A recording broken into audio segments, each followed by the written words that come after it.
There we go. Hi again, I'm Daryl. So, a few days ago, I uploaded a video on my track and field journey, my training program in the gym. You can feel free to check it out. And today is a Rubik's Cube kind of video. So, for context, I am having a Rubik's Cube competition this weekend held at National University of Singapore or NUS, and it's their annual national championships, which I'm really looking forward to. And this is my first competition in a very, very long time. The last time I did was in Philippines back in July, I believe. And I've been very, very rusty. So I have 1 week. Today is Sunday. I have until next Saturday to get ready for the competition. It's been a while since I last did like a deliberate practice of. I actually did one for 3x3, but the first time in a long time I did for my big cubes 5x5, 6x6, 7x7. And yeah, so with it, I've done yapping. Let's get to practice. Okay, so starting up with 7x7, usually I like to start off with the bigger cubes. Firstly, because I think it's like usually a good way to warm up, and secondly, because when I get down to the 5x5 and 6x6, they are like a lot easier to handle in terms of my finger tricks, just my manual handling. And yeah, first off is 225. Not as good as I would like to. So I was still like, it was my first off of the day, so still getting a warm up. And then in this off, I tried to slow down my turning, just focusing on my look ahead. Those that are into cubing, you know what I mean. Because in such a big cube, there's a lot of pieces to track. So slowing down the turning can help you have a clear vision of what you need to do before you execute your algorithms.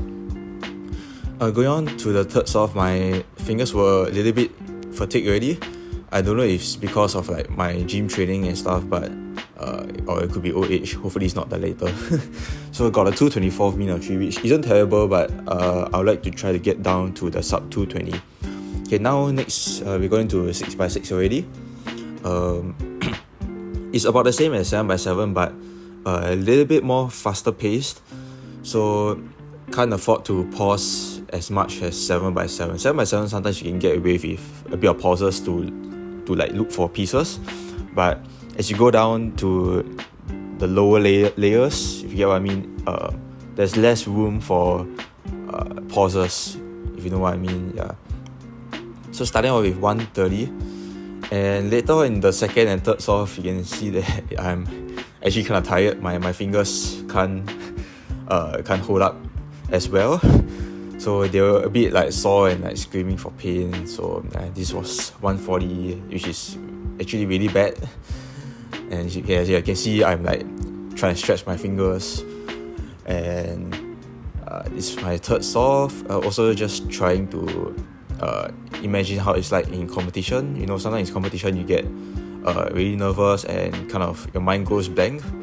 So this can happen a lot in big cubes. So I get 137, which isn't the best, but it's a good starting point for my first practice in a while. And next on to 5x5, and at this point there's very little room almost no room for pauses. You just gotta really look ahead as much as you can. It's very, very fast paced. You see, it's only 50 seconds. I got a 54, but I'd like to get down to sub 50. I believe next few solves is all sub 50, as you can see here. 47, 48, 49, yep. Oh, okay, a bit of a +2 there. And yeah, especially after you're done with 7x7, 6x6, 5x5 looks a lot simpler. Like there's less pieces to track, so it's easier for your look ahead. So yeah, again, that's why I like to start off with 7x7 down to 5x5. And for this competition, for 5x5, I do hope to just break my PR, which is 49.5 if I'm not wrong. So in this average, I got pretty close to that. If anything, I think I got below my official PR. So that's why practice is very important in terms of like getting your confidence down ahead of competition. So yeah, that's about it, and hope you guys enjoy it, and see you.